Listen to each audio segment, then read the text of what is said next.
imagine.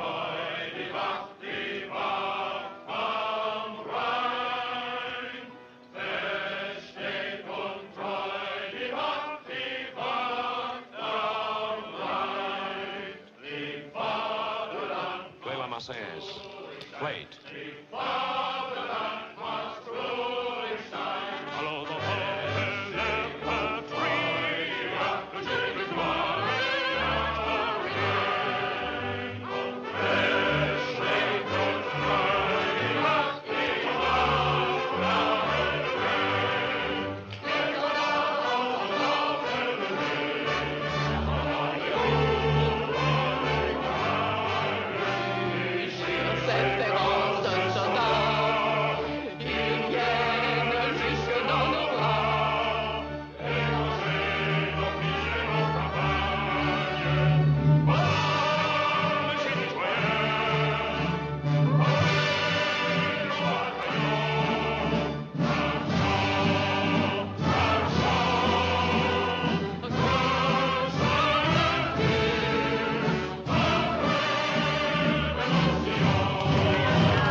Morning, everybody. Thank you to Michelle Kinney, who's not here, for putting that in. That is my favorite scene of all time from any movie. Michelle making me cry every time. Hi, every time. Morning, everybody. I'm Julie Yurgitsky here with Dana Dubois and Lawrence Linderman. Welcome to Saturdays for Sanity. How funny. So I did not know Michelle was putting that in.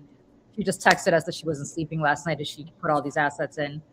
And I guess that was an asset that she put in. But I just mentioned this to my husband because I just got an invitation to go run supplies in Ukraine, from the Polish, from the Polish border over to, I guess, the front lines. And I really want to do it. I've been invited to do this for some time. I have a husband. My gosh.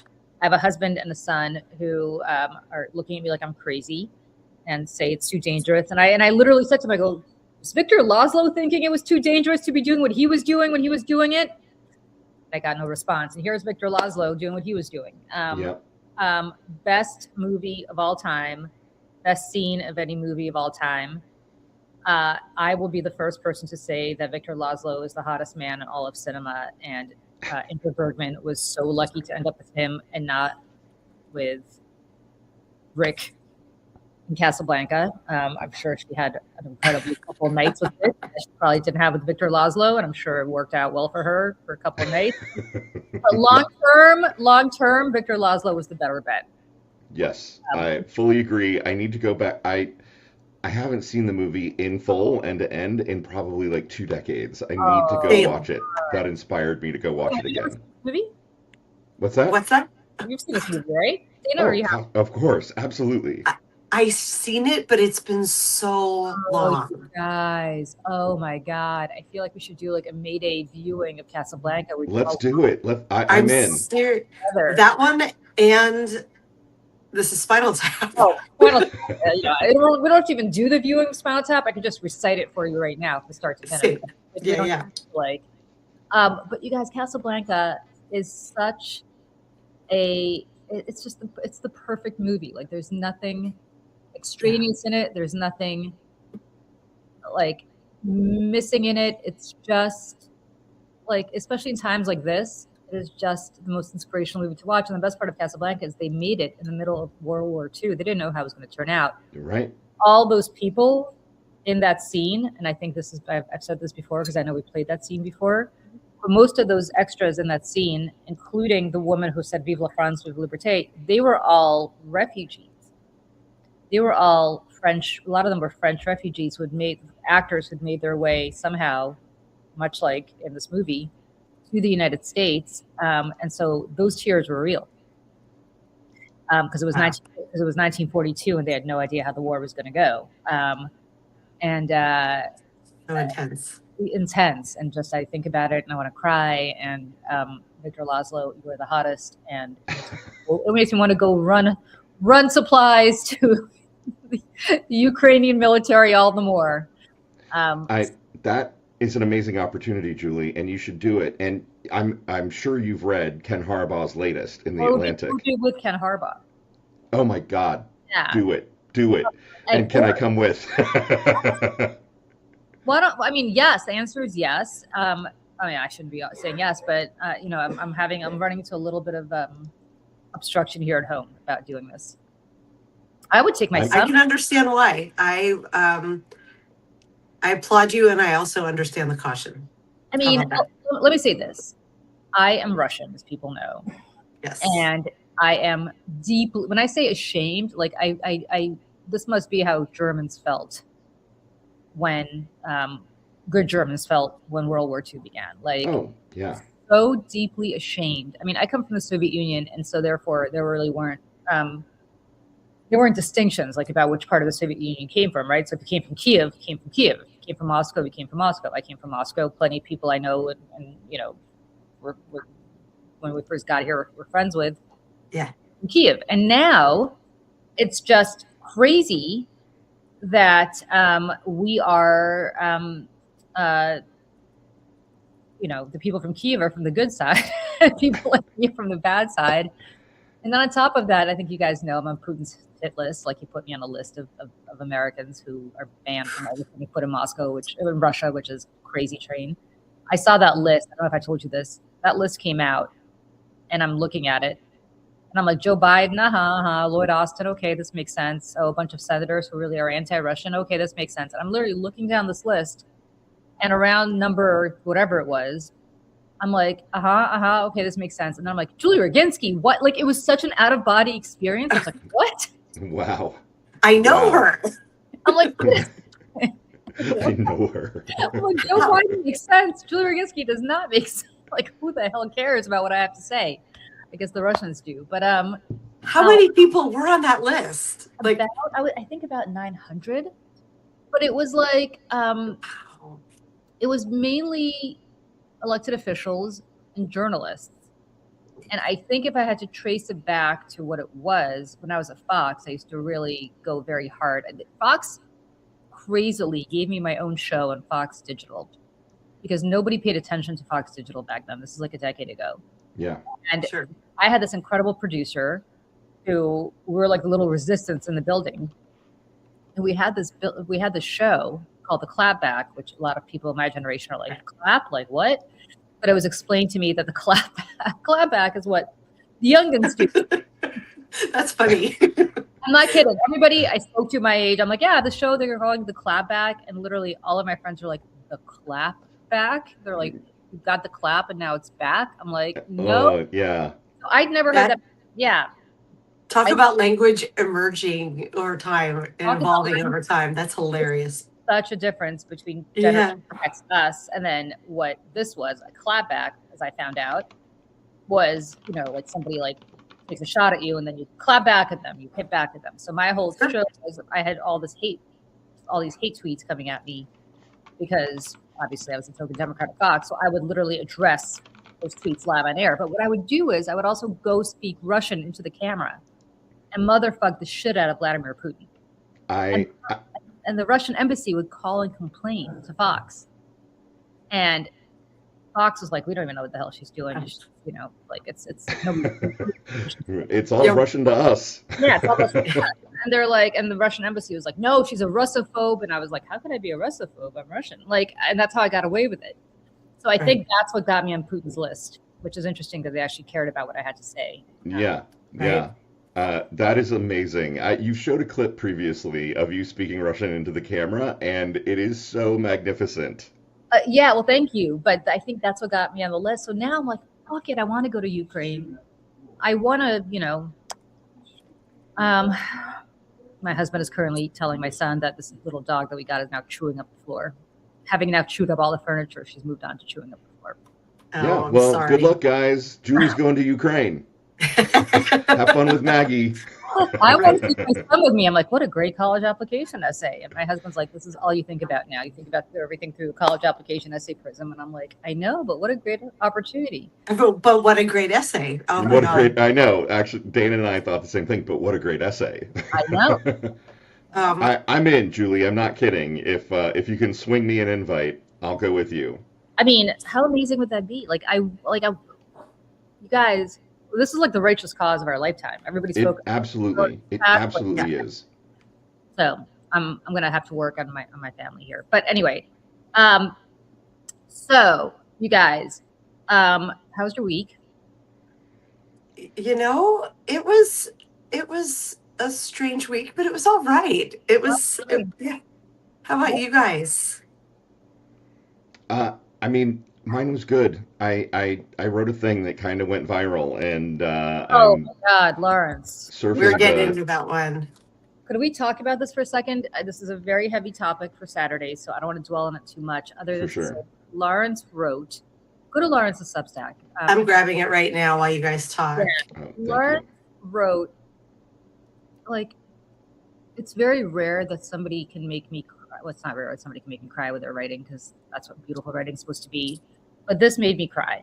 Oh, Julie. And it was so beautiful. It was about Lawrence. It was about your identity. But I think you write a lot about being a gay man, but you don't write a lot and have not written a lot about being a Jew. Right. And what that means and how you look at it as a progressive, and what it means to you and what it means for other people and how they consider you, including people who are Jewish. And you wrote that, I mean, your mom converted to Judaism in a Reform synagogue, which means that according to the Israeli religious authorities, you're not Jewish because they don't acknowledge Reform conversions. And yet you're too Jewish for some people who think that you're, not sympathetic enough to the Palestinian cause and so on. It was just, I think you spoke for so many people. I mean, I was born Jewish, so I guess the religious authorities in Israel would acknowledge me as a Jew, but I don't ever go to synagogue. I don't subscribe to all their stuff. I don't believe in it. I'm basically an atheist, but I'm a Jew.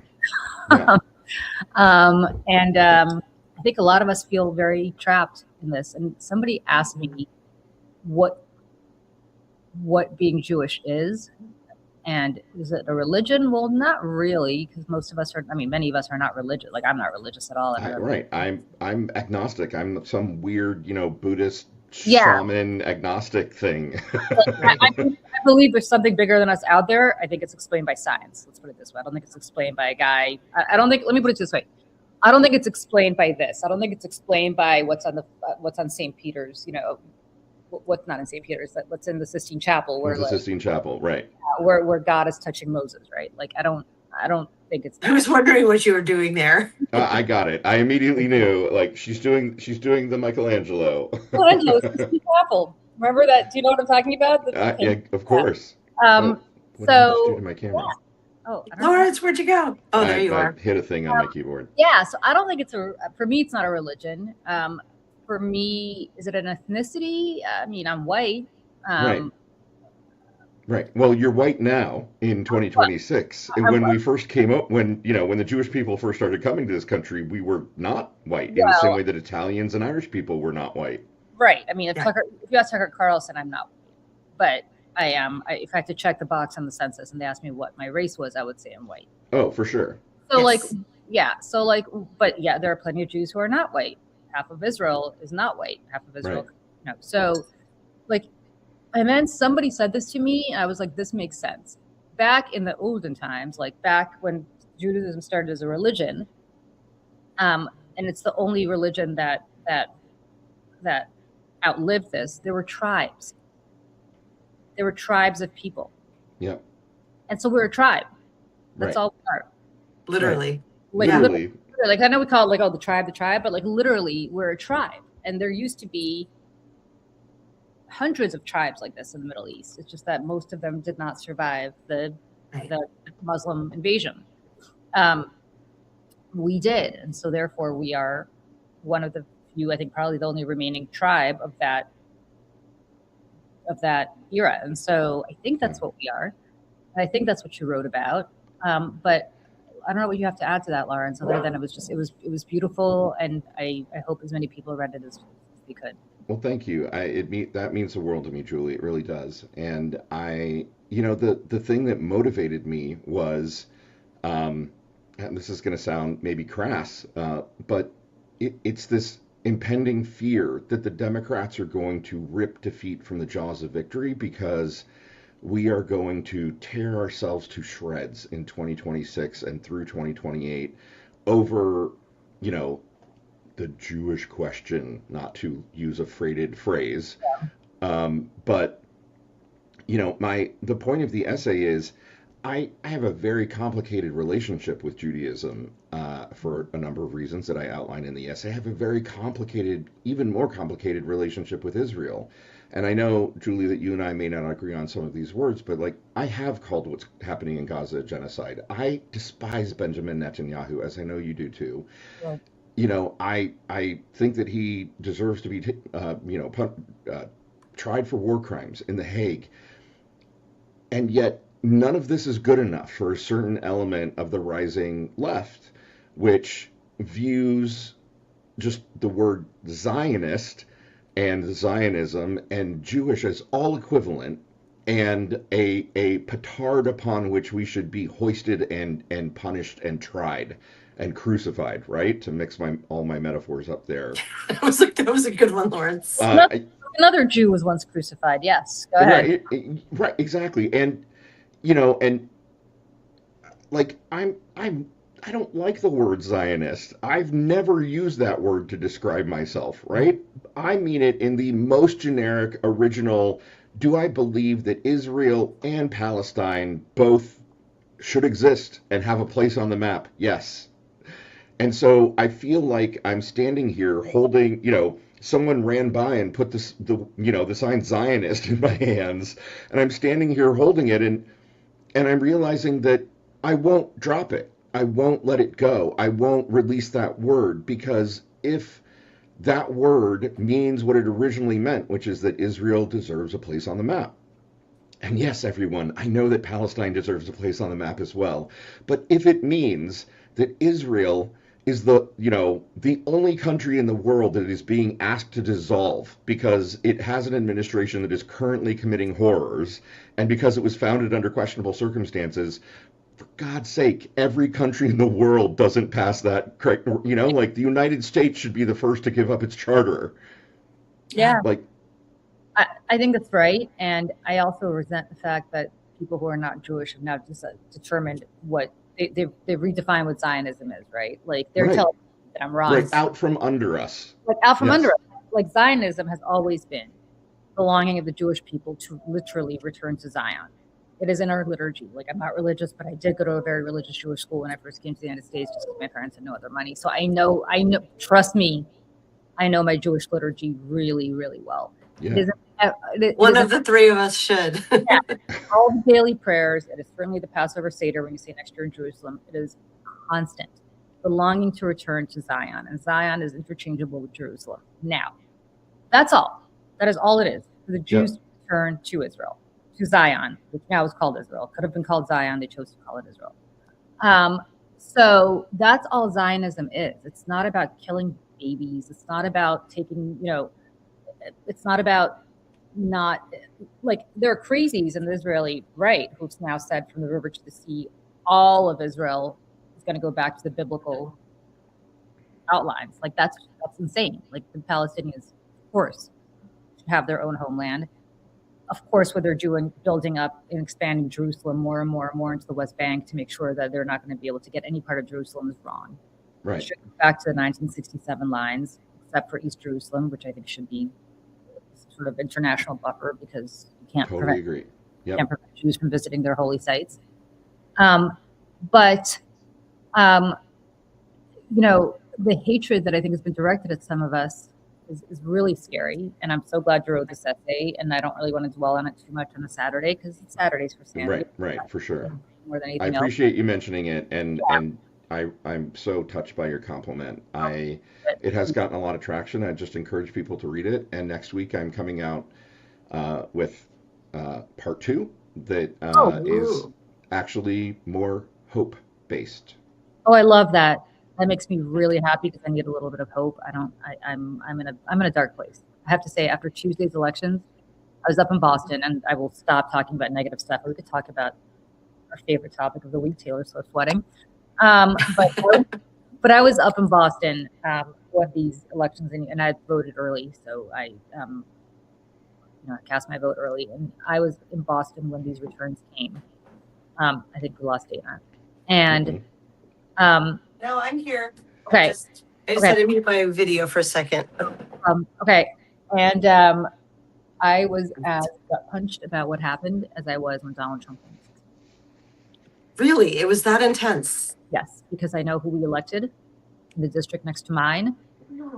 I know what the race was run on. It was run explicitly all over New York City on what I consider to be anti-Semitism. I know Zohar Mamdani would disagree with that, and he would say that it's anti-APAC. To me, APAC in this case was, I hate, and by the way, I hate APAC.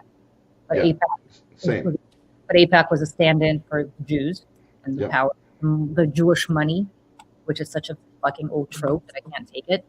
And I saw what was happening to this party that I devoted 30 years of my life to, and I understood that the leadership of the party missed its moment because this was all a reflection for a lot of people on the fact that the party was unable to stand up to Trump the way they should. Maybe if they hadn't written sternly worded letters and actually had done something, it would have been a better outcome. But the reality is we've just elected some very dangerous people to Congress, including a woman who doesn't believe in, interracial marriage. Right. You tell me how that's progressive. Yeah, Interracial. Did you just say interracial marriage? Not believe in interracial relationships. Oh my God, that's Chevalier. crazy. I'm messing with my camera a lot here. Yeah. And so my point is, like, I live in New York. I cannot tell you how many. I mean, like, half the people I know are in interracial relationships. Like, what? Like, are you crazy? Right. Yeah. No. Julie, I'm fully with you. Like I like Brad Lander. Do I know if Brad Lander is the better choice than Dan Goldman, who was a very skilled legislator? No, I'm not sure that's the choice that I would have made. But when it comes to Chevalier, we have to talk about this. We have to, because I feel like somebody who's very charismatic ran on a platform that is very scary and holds beliefs that are not congruent with big tent democracy. They just aren't. Yeah. And, and Kenny, again, it's not anti-Semitism, it's the things that was going on in Israel is anti-Semitism. Brad Lander is a Jew. Yeah. Okay. We know Kenny. We know Kenny. You're telling three Jews. Yeah, we know Brad Lander is Jewish. Yeah. And I know please Brad, don't Jew-splain to three Jews. I know Brad Lander personally, and I know Dan Goldman personally. Our kids actually go to school together. Of course they do. Julie, you always have the behind-the-scenes tea, and I'm so here for it. Yeah, but because New York's a small village. As much as everybody thinks New York is a big city, New York is a small village. 1 degree of separation from everybody. It's not trust me. And so I'm just going to say this to you: this entire race was run on Israel. It wasn't run on Medicare for all. It wasn't run on affordability. It wasn't run on the fact that in this particular district, people cannot afford to, the rent is really too damn high. It has gotten so gentrified that people can't afford to live there. But the people who have moved in, the young people who gentrified it, now are like, oh, no, let us virtue signal about Israel.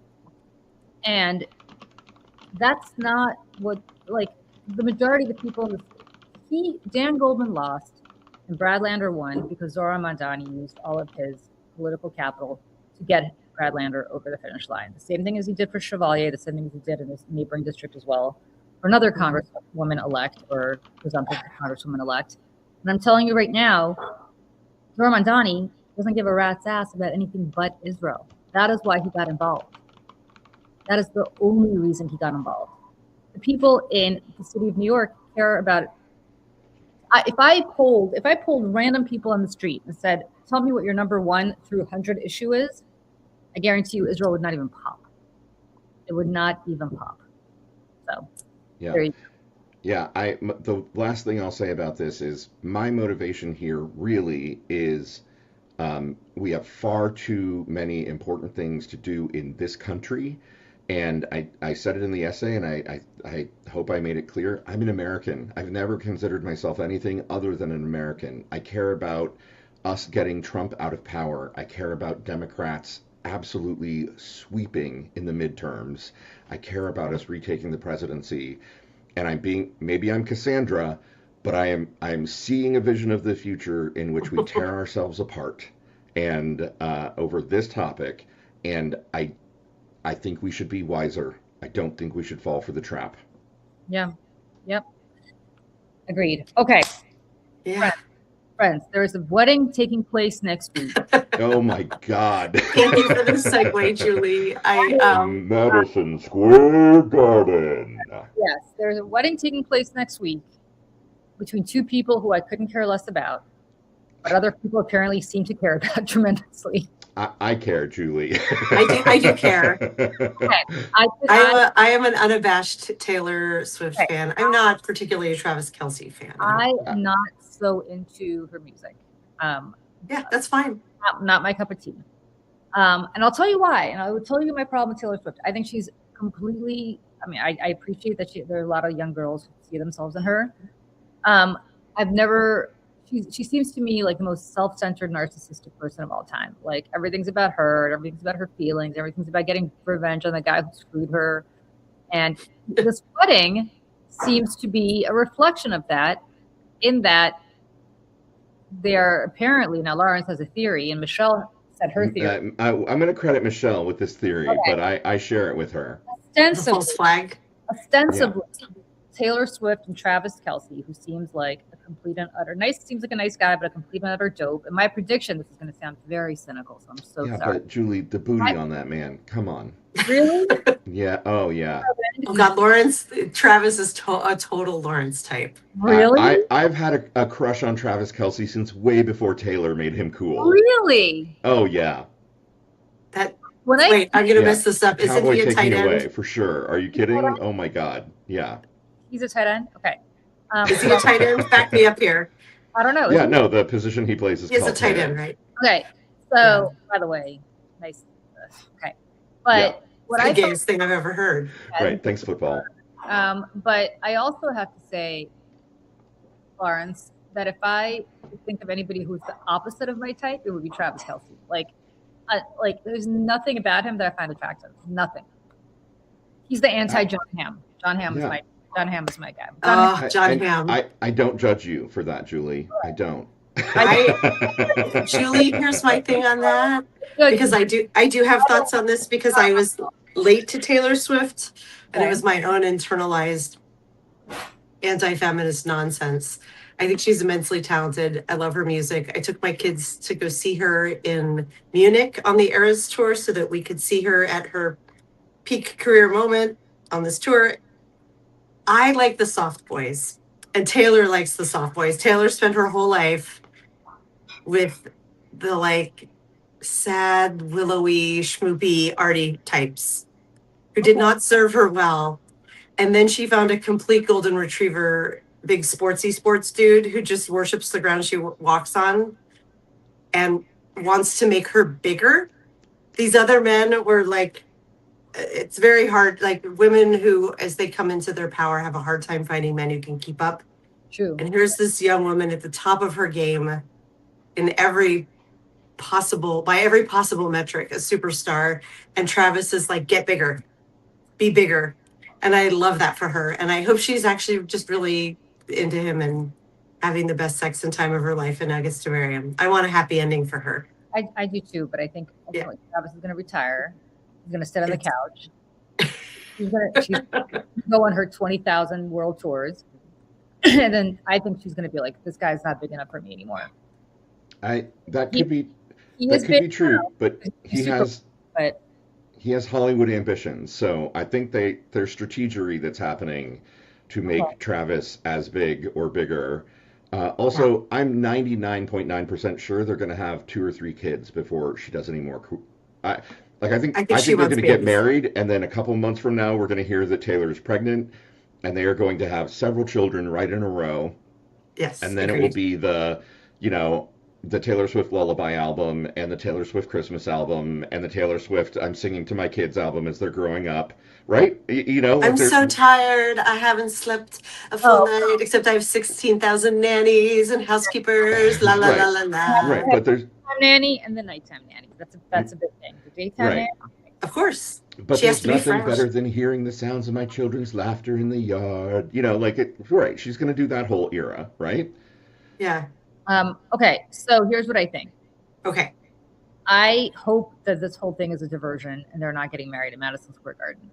That Because, is the Michelle Kinney and Lawrence Winterman theory of the case. yes, because if they are getting married at Madison Square Garden, friends, first of all, that's super narcissistic. Like, look at me, I'm getting married in the arena that sold out.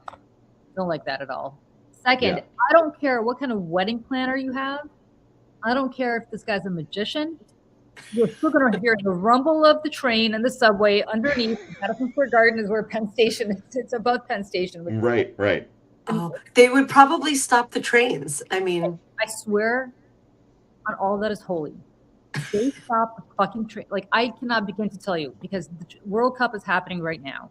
oh man. And New Jersey Transit, when the World Cup is happening, has canceled trains for people going from New York to New Jersey, which I think is it is the busiest commuter rail line in the country. Like Right.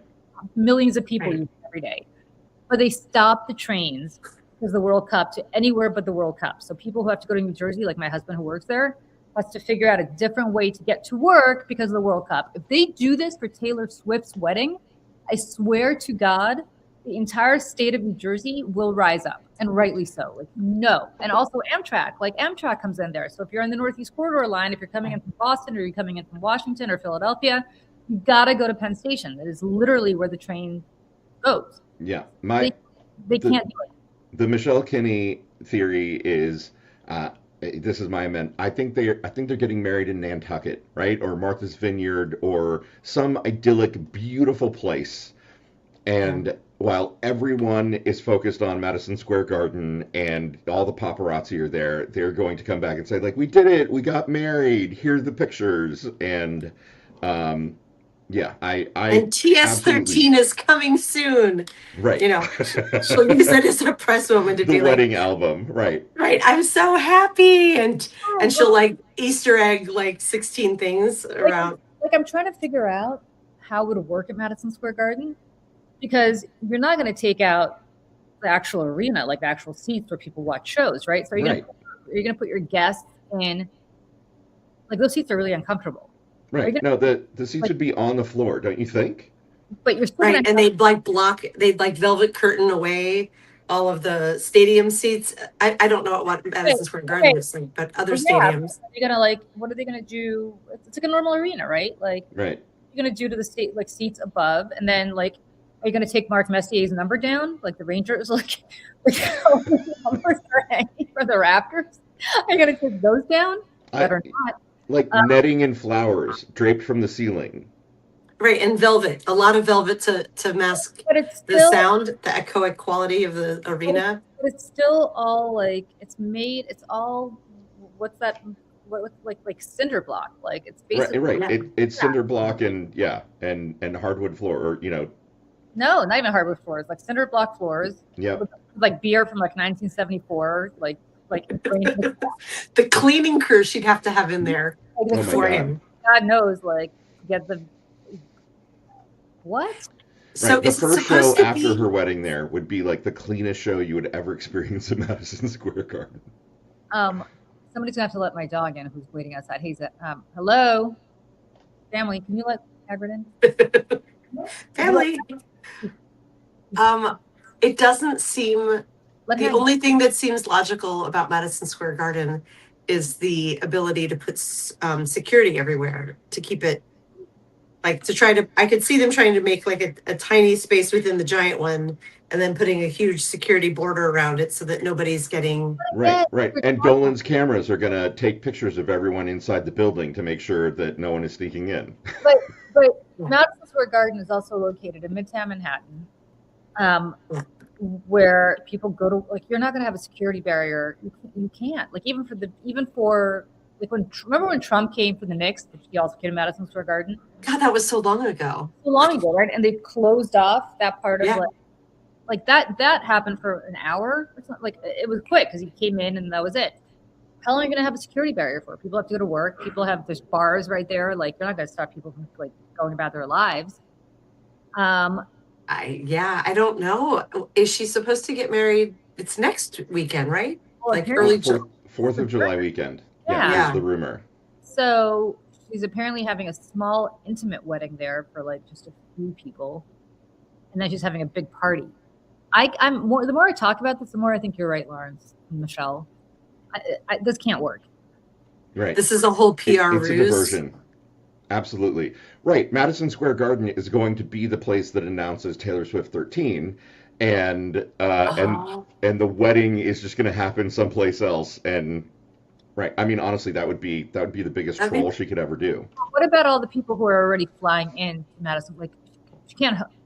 They invited like half the world. So, like, she's a billionaire. I think all those people are being met at the airport with a custom limousine and driven off to, wherever, whatever fancy place, in the Catskills or whatever it is. Well, it's gotta be close, right? Like, you're going to be meeting at the airport, and then, like, it has to be somewhere in New York, and right. I mean, Julie, you tell us. Like, I'm sure there are 1,000 places in New York that are worthy of a billionaire's wedding, right? Like, yeah. I don't know what could hold. Depending on how many she invited. Like, I don't know what could hold 1,000 people. Yeah. But yeah, sure. Can we talk about another singer who, Julie? If you don't like her, I'm really gonna be upset with you. Ooh, who's this gonna be? Dolly Parton has just launched the first Dolly's Tennessee travel stop in Tennessee, because she's getting into she's going to compete against Buc-ee's. Y'all know Buc-ee's, right? Buc-ee's. What's Buc-ee's? Yeah, Buc-ee's, it's like a Wawa. Place where you stop to get, like, snacks and stuff. Oh, is that a Southern thing or a Midwestern thing? So Buc-ee's is a Southern thing. Okay. Wawa is a Pennsylvania thing. I sit here in Pennsylvania, right next to the Wawa. I love the Wawa. Go ahead. Right. Yeah. So she's getting into this market. And I mean, like, for those of you who don't know, like, Love's and Flying J, like, the whole truck stop ethos, like, they're giant billion-dollar empires built on the whole, which truck stop do you love more? Dolly is launching one, and oh my God, it's going to have its own coffee shop called Cup of Ambition. How could you not love that? Oh shit, that's good. Yeah. Lawrence, when we were in Florida, weren't there, like, Roy Rogers? Am I making that up? What were at the turnpike stops? It was Roy Rogers. Roy Rogers. No, Roy Rogers, is that still around? I remember Roy Rogers. I don't think it is. I'm gonna go look. I don't think so. I did that drive recently. Roy Rogers. Hardee's still around? Remember Hardee's? Which one? Hardee's? Oh, Hardee's is around. Hardee's is around? Yeah. So one of my favorites in the truck stop wars is Love's. And Love's has kind of an agreement with McDonald's and Hardee's. And so, like, as you're driving on a long road trip, like, you'll come across a Love's and it's, oh, this is the one that has the McDonald's. And you get to the next one, it's like, oh, this is the one with the Hardee's. Let's wait and get to the McDonald's one. Kinney's entered the chat. Troll me. What's that? I see Michelle Kinney's entered the chat. She said, what I feel, Julie, would you say this about Bruce or John Hamm, or is it just Taylor hatred? No. As you know, I'm not a big fan of weddings, period. I did not want a wedding for myself. It's true. My ideal wedding is to go to City Hall, get married, and move on with your life. And the only reason I didn't do that is because New York City Hall will only allow you to bring, like, 4 people with you, and my husband has many, many brothers. So instead, our wedding, which I think I talked about before, it was on a Thursday, wasn't it? Thursday for lunch at a hotel that was in walking distance of my apartment, because I wasn't going to walk any further or take the subway. And I got my wedding dress off the Real. Tried it on the day of. I wore it last weekend or 2 weekends ago to something Michelle and I went, so it's come in handy ever since. It was oh wow, it's like a normal white daytime wedding dress, not even wedding dress, daytime regular dress. And that's it. And my whole thing was, if you can make it, great. If you can't make it, no biggie, because you've got work to do. And I'll see you later. And that was my wedding. And it lasted 2 hours. And I was like, everybody get out. So no, Michelle, it's not about Taylor Swift. It's literally that I'm not a big fan of weddings. There you go. Not that I'm not a big fan of a party and like marking a milestone in the way you want to. It does seem strange to me. Like, of course, she's a very public figure. You couldn't be more public than Taylor Swift. I would think they would do something really elegant and beautiful and then share the photos. Like, he didn't make a really big public engagement. Right. They did that beautiful photo shoot. I'm certain they were likely engaged before that, and that was the photo shoot that he set up. 100% and they had agree, the Dana. podcast about it, but like everything about her is so intentional. First of all, beautiful and intentional. Like what were you gonna say? What was the other word that made Lawrence laugh? I don't know. I said egocentric, right? Egocentric. I said intentional, but also egocentric. Yes. Oh, okay. I thought you said egocentric, and I was like, it is. She's very egocentric. But it is intentional. Yeah. And it is egocentric because literally her entire life has been, I write songs about myself, and that's what earned me $1 billion. Because it's right, and then there's something transparent and lovely about the way she writes. And maybe, you know what, I wrote a couple essays about the experience of going to see her, and I came to Taylor Swift through my daughters, and I came of age under an indie rock. I listened to like all the 90s, alternative, yada yada. I ran an indie music website in the aughts, and I was very dismissive of female pop stars. And it was through my kids that I started listening, and I was like, oh, this is actually really good, over and over and over again. And I was like, my God, like we used to have to like dive underground to hear these authentic women voices. I should be celebrating that they're at the top of the charts, that they're the ones who are moving our culture forward. And going to the Eras Tour just underlined and magnified it times a Google million before Google was a company and was a number.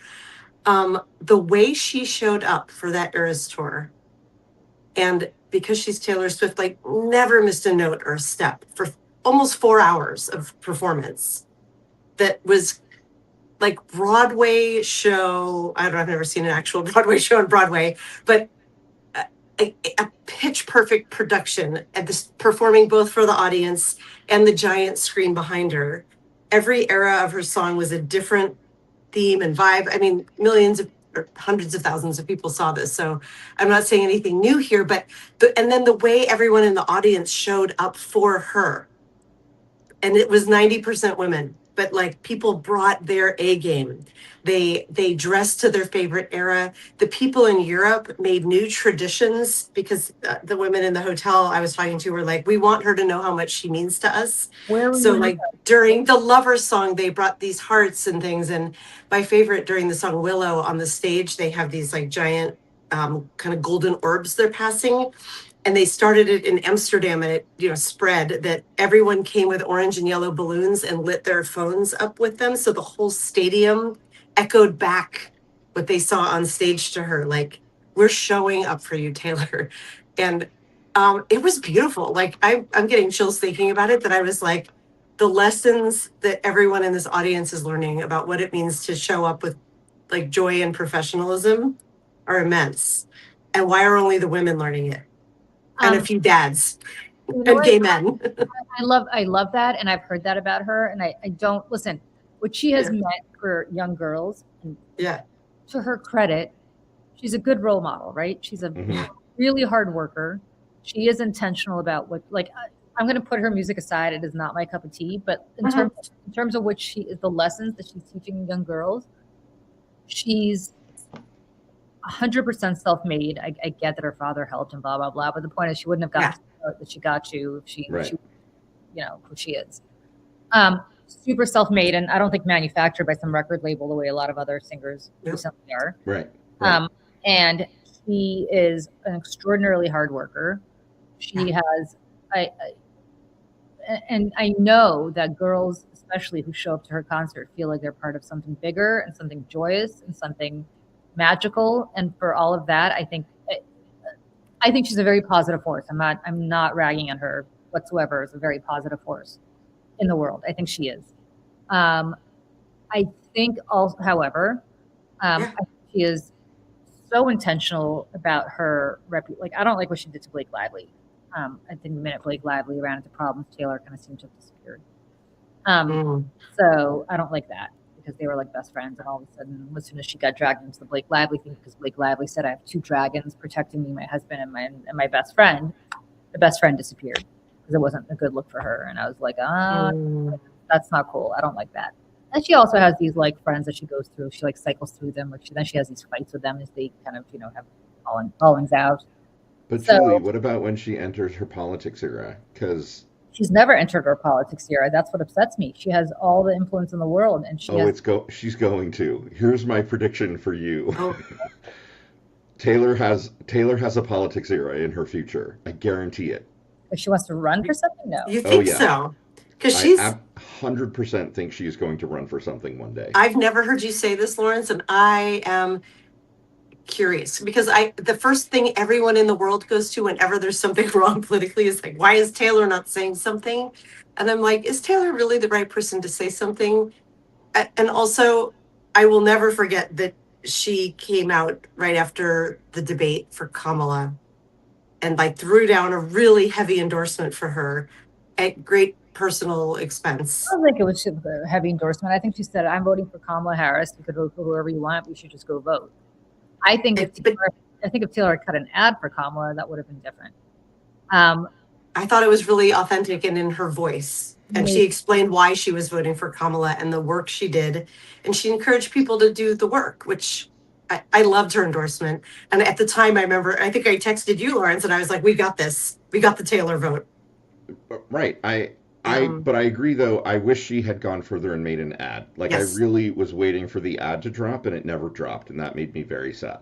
And I wanted, we talked about this, Laura, so we were like, Taylor and Beyonce are going to show up behind, they're going to show up at the DNC, and they're going to have their men behind them. I was so sure that was going to happen. Yeah.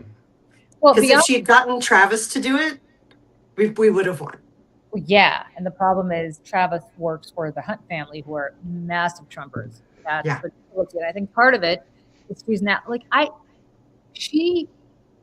had a friend like this once who kind of morphed into whoever she was friends with. Now she's hanging out with all of these like football players. She's hanging out with his name. Who's the quarterback for Kansas City? Mahomes. Who's I don't know about him, but his mother and his wife are both big Trumpers. So I assume he's not probably keeps his mouth shut. That's no bueno. And I think part of it is that. See, she should have stuck with the soft artist, liberal or soft artist voice, but they were not supporting her enough. I do agree that I don't love the look of that. And, but I want to hear, Lawrence, why do you think she's going to be a politician, and how do you think she's going to come forward as a politician? Maggie. I mean, I think it's decade, at least a decade from now. I think she's going to have kids and raise them, but I think she has her eye on the future, and I think that she knows that she has a base of popularity that if and when she chooses to implement it, she would start with unbelievable goodwill and kind of baked in heart connections to a massive, massive number of people. Yeah. And I think she's proven, like if you watch Miss Americana, she clearly cares about politics. She did stand up to her dad and her management team to basically support Marsha Blackburn, whoever was running against Marsha Blackburn. So I think she's political at heart. Like she's smart. She pays attention. She lives in New York. Like I know she knows politics. I love that, Lawrence. I hope you're right. I would like to see her a bit unbridled, but I don't know where. I can't even imagine quite what that would look like. But I agree with you. Sorry, I think I cut you off. Did you have more to say there before I jump in? I have Taylor theories. No, did you have more to say before I go on? Uh-oh. Oh, I feel like I cut you off, Lawrence, and I didn't mean to. Oh no, you didn't cut me. I thought Julie was going to say something. No, the only thing I'm going to say is she's too big for politics. Like she's got more influence than your typical politician. Yeah, well, maybe that's a good thing. Like to I be liked. I don't know that you can't be loved if you run for office. People, half the people love you, half the people hate you. Yeah, I agree with you, Lawrence, that when I went to the Eras tour, one of the reasons we went through, immense expense and time and travel to go see her is I'm like, this is a musician she's at her peak, and she has to be extremely aware that I think she was 34 at the time. And I was like, she has to know that her 20-year like pop star era is closing. You cannot get away with, like, we are a deeply misogynistic, youth driven for women sort of country. And she knows that. And I wonder, I feel certain she has a path laid out ahead of her of how she wants to come of true maturity and age in this world. I thought more like movie director and kind of heading in that direction. I didn't think politics, but I'm curious to hear what, yeah, I would love to see that happen. But I see her, she's clearly always looked to elevate other women artists. There are so many, and some men, but mostly women as her opening acts.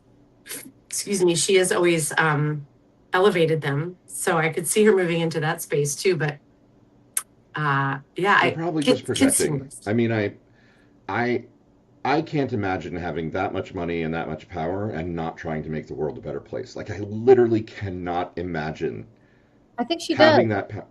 I think What's that? I think she thinks she is making the world a better place for all the reasons. I'm sure you're right. I don't know. I guess I would dream bigger. Maybe she'll be like a Mackenzie Bezos at some point and just be like, I have Yeah. all this money. Can I say that about Mackenzie Bezos? Like Mackenzie Bezos and Melinda French Gates, yeah, are doing in very different ways. Are doing such incredible work. Like Melinda Gates, I don't think people even because I would do a little work with them. Yeah, profit. Like Melinda Gates is when I say like beyond intentional, I keep using that word about what she's doing, but she is like, you can't just get a check from Melinda Gates. You have to she puts you through the paces. She wants to, you got to prove it. You got to prove it. And she is all to the good. And the stuff that Melinda Gates is Melinda French Gates, I shouldn't say Melinda Gates because she's her own person. The stuff that she's doing is so monumentally important. And it's so people don't even know, like people don't even understand because she doesn't make a big deal or a big splash about it. But the things that she's funding. Yeah, she's incredible. Truly making the world. And Mackenzie Bezos, or she doesn't go by Mackenzie Scott. Mackenzie Scott. Is doing something very different. You can't get to her. Like there's no way you could ask her for money. One day you're the YMCA, I'm making this up, in Boise, Idaho, not even Boise, in some like suburb of Boise, Idaho. Right. Yeah. For $1 million. Like there's no, she works through, obviously she doesn't do this herself. She has people who recommend it to her, but you can't ask her for money. You can't apply. There's no, like with Melinda French Gates, it's pivotal. Of course you can. You can't even be invited to apply. It's just one day you wake up and it's like, here you go. Here's life-changing money that is going to take your mission from helping 5 people to helping 5,000. Right. It's not a massive number, but it's a massive number for that organization. For sure. And for that community, wherever they are. And I would love to be that kind of billionaire who's just like. Well, think about like who their husbands are, right? Like to Bill Gates' credit, the Gates Foundation is doing amazing work abroad. Yeah. They've been mostly focused, I think, in the past. I think he's starting to now be focused in the United States, but it used to be like USA. More people are not dead because of USAID cuts because of Bill Gates. Like that's right. All the Epstein stuff. I know this is not a excuse for all the Epstein stuff, but the reality is he is 100% using his money for good. Bezos, on the other hand, is a complete and utter asshole who, I don't know if he was always that way or whether his wife influenced him. I don't want to blame the woman for it. Obviously, nobody's going to influence a billionaire. He is who he is. But the two of them are so conspicuous consumption with their billions of dollars as opposed to like spend, and I know he's got some sort of nonprofit, but like it's not if I were his wife or him, like he's not working anymore. I think he's still the chairman of Amazon, but I don't think he's Right. He's chairman of the board, but I don't think he has daily responsibilities. You know, if I had that kind of money, I know exactly what I would do with it. Same, Julie. What would you do? Yeah, what would you do? Well, first of all, I have a nonprofit that I would fund. To, I would change the law so that people who had NDAs would no longer ever be silenced, because we're about to. And I don't want to dwell too much on my nonprofit because there's nothing to do with this, but we're about to do. So for people who don't know, Gretchen Carlson and I both worked at Fox News. Both of us were two of the women who sued Roger Ailes for sexual misconduct. We're bound by NDAs as a result of our settlement. And then I had a very horrible situation happen to me with a politician who I was consulting for, which really was awful and prevented me from helping a rape survivor when she needed me most. And so as a result of that, story so heartbreaking. As a result of that, I founded this nonprofit with Gretchen, and our whole goal is to get rid of silencing mechanisms in the workplace. And the one thing that's never been studied, we passed laws, we've done a lot of stuff, but the one thing that's never been studied, this is what I would spend my money on. We are spending our money on it, but to the 2 to 5 Bezos money, this is what I really would spend my money on, is the mental impact of these silencing mechanisms on people. The fact that the worst thing in the world that could happen to you has happened to you, or one of the worst things in the world that's happened to you, and yet you can't tell anybody about it. Yep. And you lie awake at night at 2:00 in the morning staring at the ceiling and thinking, oh my God, what the hell just happened to my life? But I can't talk to anybody about it. My NDA with Governor Murphy was so strong, and I got out of it so I could tell you about it, but my NDA with Governor Murphy was so strong that I could not speak to my husband. What? I could not speak to my parents. A therapist. I could not speak to a priest, a rabbi, anybody. How can an NDA keep you from talking to your parents? Anybody. I could not tell anybody I even worked for him. Next thing you know, it's going to be like, my NDA was so strong I wasn't allowed to think about it. Well, basically. So I did spend all my time thinking about it and thinking, Julie, this horrible thing happened. So the reason I say this is we are now funding a study for Columbia University that studies the mental health impacts of this, because as you can imagine, the mental health impacts of this are awful. Absolutely. Awful. And I never got raped. I never even, with Murphy, I just witnessed a lot of bad stuff. Nothing happened to me that was, Yep. Right. Imagine if you had gotten raped, or imagine if you had gotten discriminated against based on race or gender or disability or anything else, and you can't tell anybody about it. And the worst thing that ever happened to you got raped, and aside from the cops, you can't discuss it. Yep. Here's a really weird ethical question in the modern dystopian age we're living in. Are you allowed to talk to ChatGPT about it? Oh, what a great question. I think the answer is a good question. The answer would be no. Anybody. You're not allowed to let it out of your body at all, is what I'm hearing. Yep. Are you allowed to go drive off to an isolated cliff and yell it into the void? You know what? The only thing you can do. The problem is, the problem is you're forced to be a lawyer, and you're forced to be like, can I risk this? Can I do this? Or am I going to get sued into oblivion for doing it? And so, of course, you default on no. Because if you do ChatGPT, what if they sue you? And what if they get your search history? And what if they look it up? And all of a sudden they're like, well, Your Honor, she put it out in ChatGPT. Yeah, that's about the worst thing, because who knows how inviolate those systems are. But and the thing is, you think, and so I have had, forget me, the beauty of my life is I just, I made tremendous lemonade out of lemons, to the point where the lemonade has so outweighed the lemons that it's changed my life and it's become transformative. Yeah. But I'm talking about, thank you. But I'm talking about the women, mostly women, but also men who I've spoken to, and thousands of them over the last decade, because obviously people can't talk to anybody. So they call me, or they call Gretchen, because they know we're never going to betray them. And the stories that I've heard are you guys, the reason sometimes people write into me with stuff and I'm like, I can't respond to every single one, is because I truly cannot describe to you, but if I focused on this 24/7, it would be hard to leave the house. It's the stories that you hear are just brutal, and people can't talk to anybody about it. And we see, I used to laugh. I ride the New York City subway all the time, and this whole thing: if you see something, say something. If you see something, say something. The line that came up after 9/11, Right. right? Sure. Yeah. Yeah. I Here, remember that. if you see something, you can't say anything. Right. Right. And You're and we know. terrorist attack took place, but you can't tell anybody. Not literally, but you know what I'm saying. Like you're watching. Yeah. I mean, I literally, a young woman got raped, called me for help, and I could not help her to the extent that I wanted to. And now her name is Katie Brennan. She has since run for legislature. She won despite having the kitchen sink thrown at her. She is a rock star. I think she's going to be the governor of New Jersey one day. But a decade ago, she was a young woman who had gotten sexually assaulted, and nobody helped her.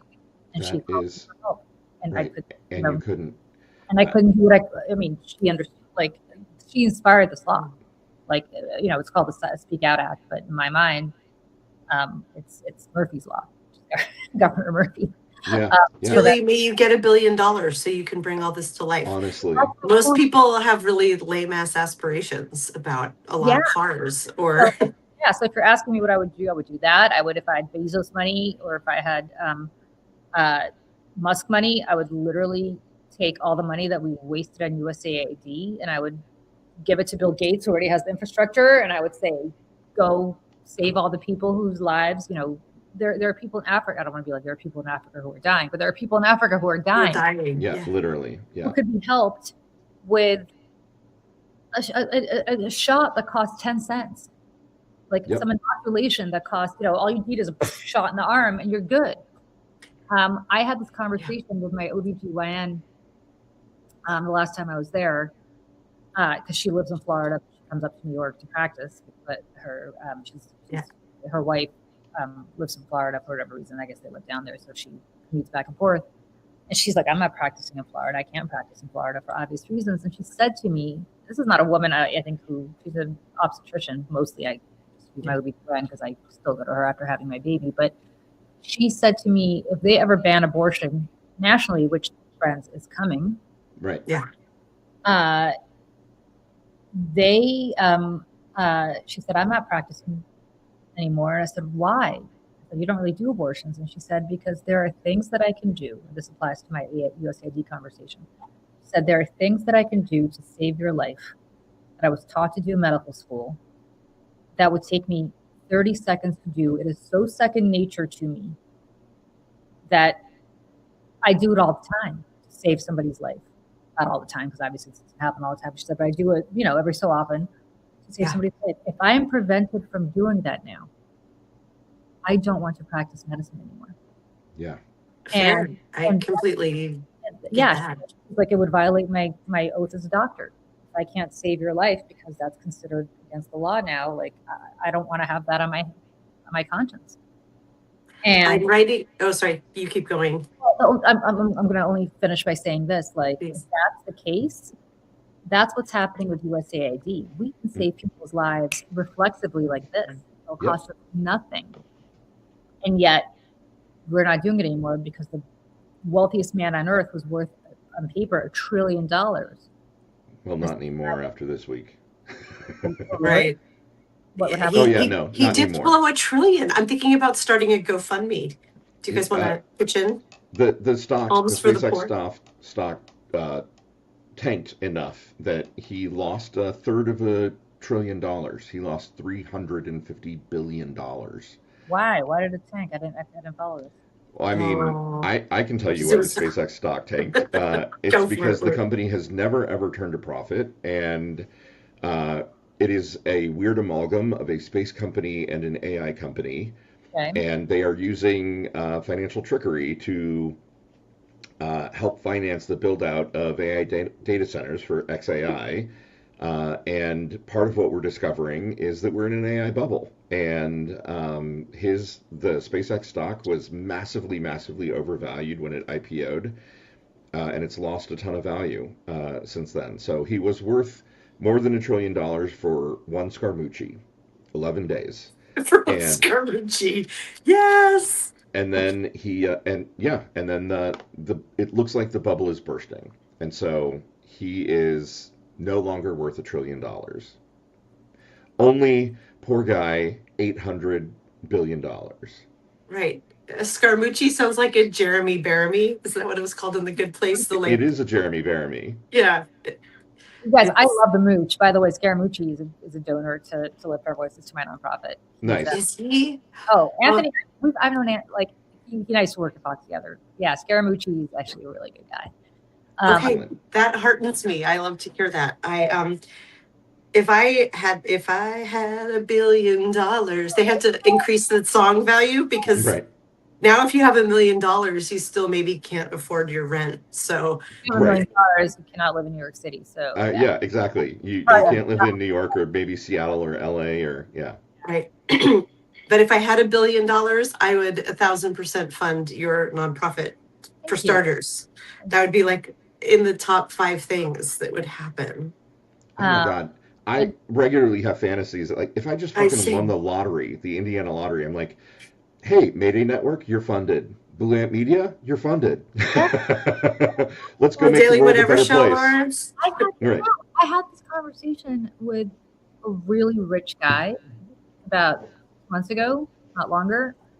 And I was like, you guys not understand what's like, because they're lamenting what's going on in the Democratic Party, but they're all scared to death.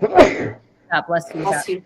God bless you, donating a dime because they're worried about Trump coming after them, which is exactly. I mean, friends, the revenge fantasies I have about when we get back into power cannot be. Let's have a wine date at some point and talk about those because I am so in for the revenge fantasies for when we're back in power. Yeah, which are not going to happen because we're going to be the responsible party and we're going to. Oh my God. Oh right. I know. No. We have to have Nuremberg trials. We must. Nuremberg trials. All of it. Like the Justice Department is going to have to be turned over. I'm sorry, but the Justice Department will now have to be turned over to the Democratic Party. I know it's not the way it was meant to be. Right. We need a little blood on the, Yeah. Can we talk for a minute? Speaking of this reminds me of the whole Pete Buttigieg thing. Can we talk about that? I mean, I know it's Saturdays for Sanity and we're not supposed to, but we can. It just happened. And for folks who don't know, somebody, I think from a southern state, called Child Protective Services in Michigan on Pete Buttigieg. And they showed up, a cop and a social worker showed up at his house, told him that he was not allowed to be alone with his own children for 24 hours. He and Chasten had to send the kids to their grandparents' house. God, the grandparents were nearby, by the way. Thank God the grandparents were nearby. And then the next day, the children went in for a forensic interview with Child Protective Services. They're 4 years old. Yeah, these are the little twins. 4-year-old twins. And then Pete was interviewed. And of course, eventually the cops and the CPS person came to the, understanding that this was politically motivated and that it wasn't true and that, everything, the kids were allowed to reunite with Chasten and Pete. But can you imagine CPS being called on you and you being told that you cannot, he's not in Indiana, Renee, he's in Michigan now. Pete and Chasten live in Michigan. Yeah. Yes, I can imagine, Lawrence, and it's like the like ice cold blood dread of that. Of course. It's so monstrous. And he tied it to, and it's still June, so you can see our little Mayday logo on the top right is put up in rainbow colors, but it is. He said he thinks it happened after Father's Day when they posted a picture of themselves with the twins, and obviously it's 2 dads, and also because it's Pride. I think they did something for Pride as well because it's Pride Month. Yeah. I'm not even sure if this was LGBTQ related or just politically related. It happened to, and not, he could have been married to. Like, I don't know what this was about.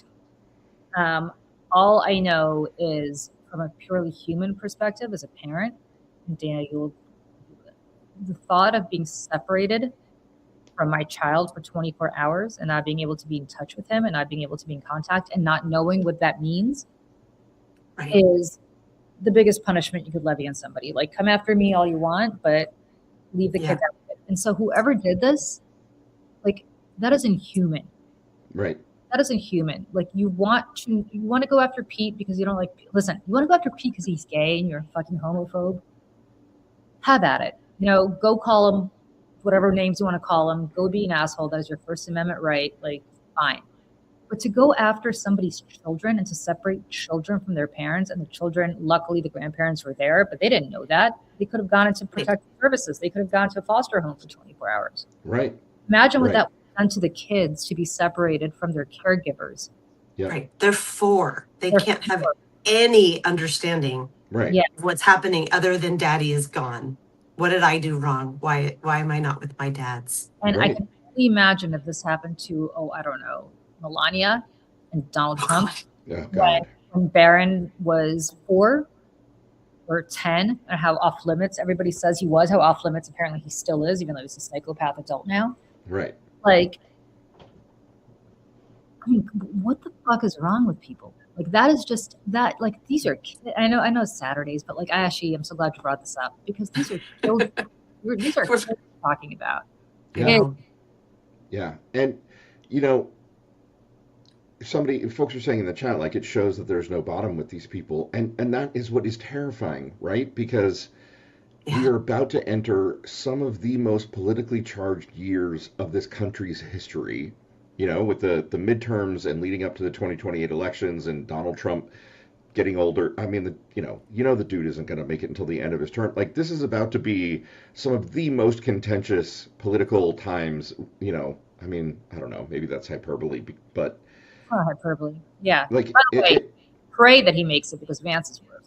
Yeah, Vance is absolutely worse. Absolutely. Yeah. And imagine, like, if they're going to do this to Pete, imagine what they're going to do. They're going to what somebody learned from this is that it worked, right? Yep. At some level, it worked. Thankfully, only 24 hours this time.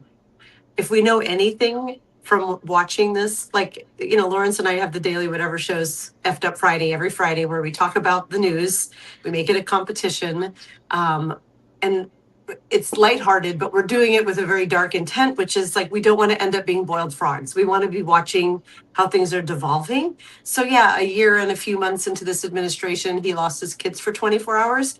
What happens in another year and a half? Right. What will we accept? Right. If this is sort of a like, oh yeah, that happened, and we have no recourse. You can't tell me they can't find the person who did this. I'm sorry, we have like AI embedded in everyone's brains practically. Of course we can. And I hope they do. And I hope this person suffers the consequences of, first and foremost, wasting public taxpayer dollars. Yeah. Right. I mean, at the very least, they should get a bill for the police officer and the CPS personnel. And I don't know if it's a crime because obviously we have no evidence that this wasn't, directed at him because he's gay. I mean, I think we all know, but yeah. I don't think anybody got on the phone and was like, you got those 2 gay guys. Like, I don't think it was that. But it was 100% that, even though they probably didn't say it. I think it was that. And I've heard people speculate, and who knows if with speculation, but I think they were hoping they'd find anything, right? Like, they were hoping that they would find any tiny sliver of controversy, and I mean, because CPS must go into houses where there's so much awfulness happening, right? That if you walk into a house and the house is messy or the kid's wearing a dirty diaper and running around and has a rash on his butt, like, I don't think they blink at that kind of stuff. I mean, I think it takes a lot for CPS to take the kids away. Oh, sure. Yeah, no, I'm thinking of the Simpsons episode where the kids get taken away from Marge because she put the toilet paper on in the improper underhand position. I'm an underhand toilet paper person, by the way. Really? Yeah. Mm-hmm. Nobody calls CPS on Julie because that, according to The Simpsons, is the wrong way. I am also, this is a big controversy in my house. Oh. I'm a big Charmin, like, extra soft toilet paper person. Oh, yeah. Same. And my husband is like, this is the worst toilet paper ever. He's into the tree bark. He's into the rough stuff. Yeah. Tree bark. I'm with you, Julie. Tree bark for you, Lawrence, really? Yeah, I'm going to say something. It's really controversial. It may get us like banned from YouTube if I say it out loud. But I know why. Why? Butt crack hair. Men with hairy butt cracks can't use that soft stuff. It shreds. It shreds on your hair. Really? That's Yes. Okay. I despise the soft toilet paper because it always falls apart. I have a hairy butt. fascinating. Why would my husband not share this with me? I mean, because you need your gay best. how often does anyone other than me, who clearly has no filter whatsoever, talk about something like, "Do you have a hairy butthole or not?" This would be a logical explanation as opposed to just yelling at me all the time about buying the wrong toilet paper and actually going out to the store and buying his own. And mine. Because no man wants to wipe their butt and have the toilet paper fall apart so that you're then touching poop. Are you kidding? Lawrence, have changed. Like, this has opened my eyes. This is like the most, friends, I don't know what you come here to watch every week.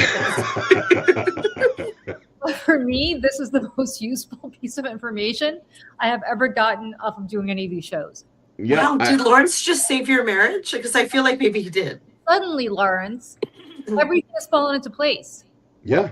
This is the contention of my marriage, and now I will accept. I will accept the rough stuff. I don't like it. Right. I hate it. Charmin falls apart in that situation. Charmin is not designed for that environment. Oh my gosh. Wow. Oh my God. Lawrence. Seriously, you should write. Should write about this, Lawrence. There you go. Right. Hey, my next essay is going to solve the Israel-Palestine question and also save your marriage because your husband has the toilet paper poop too soft, hairy butt question. Yeah. Yeah. Wow. The SEO hits on this. How are you going to keyword it? The more you know. Sean Donahue, not for nothing, but can't your husband shop for himself? He does shop for himself. That's what I'm saying. I buy. Right. He goes out and he buys the other toilet paper because he doesn't know how to say to you, "Julie, baby, I love you, but that soft stuff shreds on my butt hair, and I can't have that." He can. I love him even if he had butt hair. I've never examined it, but that's okay. Oh my gosh. This Saturdays for Insanity. This is fascinating. Wow. Lawrence, thank you. You have no idea how much I thank you for this information. You're welcome. Wow. Yes, I agree. I hate Scott toilet paper way too thin, but apparently, Jessica, you're a woman, so therefore you don't understand, as I did not understand until 5 minutes ago, about why Scott is necessary. They should just put this on the label. Like, honestly, there should just be like a chart. I'm picturing like a how hairy is your butt? And how and then like recommended. Do you wax or not? Got a Brazilian? Go buy the fluffy stuff.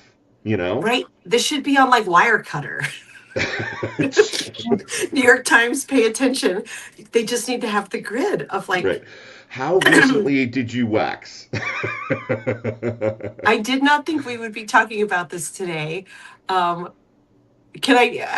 told you guys this already, but can I tell you a funny story about something that happened to me last weekend about the show? Yeah, do you want to say this on air? Is it about butt hair? It is not about butt hair. It's me lightly changing the topic, but it's making me laugh because I remember. From here, Dana. So go ahead. Yes. It's graduation season. I was at a graduation party for my daughter's boyfriend at his mom's house. It was lovely, sunny day. We're out on the deck, and I sat down with the mom's book club friends, who I did not know, introduced myself.